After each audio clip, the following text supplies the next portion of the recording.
Hi friends, நீ என்ன பார்க்க போகிறோன்னா ஒரு நியூ ஆர்டர் ஒன்று வந்திருக்கு. அதை பற்றி தான் பார்க்க போகிறோம். இது வந்து பார்த்திங்கன்னா ஸ்பைடர் செட்டு.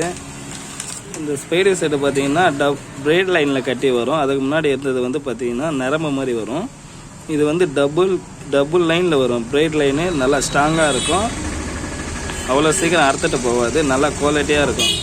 பிரைட் லைனில் அதுவும் பாருங்கள் டபுளாக வரும். 2 லைன் போட்டு கட்டியிருக்கோம். நல்லாயிருக்கும். வேணுன்றங்க வாட்ஸ்அப்பில் கான்டாக்ட் பண்ணுங்கள். இது வந்து பார்த்திங்கன்னா 8 16 ஊக்கு வரும். அதுக்கப்புறம் பார்த்திங்கன்னா ஒரு 5 பாக்கெட் பஞ்சு கேட்டிருந்தார். இந்த 5 பாக்கெட்டும் நம்மக்கிட்ட இருக்குது, அவைலபிளாக இருக்குது. இது பார்த்திங்கன்னா எல்லோ கலரு, ஃபுல் எல்லோ வரும். நம்ம இந்த மாதிரி கலராக வேணும்னாலும் இருக்குது. இந்த பாக்கெட்டுடைய ப்ரைஸ் பார்த்திங்கன்னா 10 ரூபா வரும். அதே மாதிரி பிரைட்டில் இந்த ஸ்பைடர் பால் செட்டு பார்த்திங்கன்னா ஒரு பீஸ் பார்த்திங்கன்னா 150 ரூபா வரும். வேணுன்றங்க நம்ம வாட்ஸ்அப் நம்பர் தரோம், அதில் கான்டாக்ட் பண்ணி வாங்கிக்கலாம் ஃப்ரெண்ட்ஸ். இது வந்து பார்த்திங்கன்னா நாகப்பட்டினத்துலேருந்து நம்ம நண்பர் ஒருத்தர் கேட்டிருக்காரு. அவருக்கு தான் கொரியர் பண்ண போகிறோம். வேணுன்றங்க வாட்ஸ்அப்பில் கான்டாக்ட் பண்ணுங்கள் ஃப்ரெண்ட்ஸ்.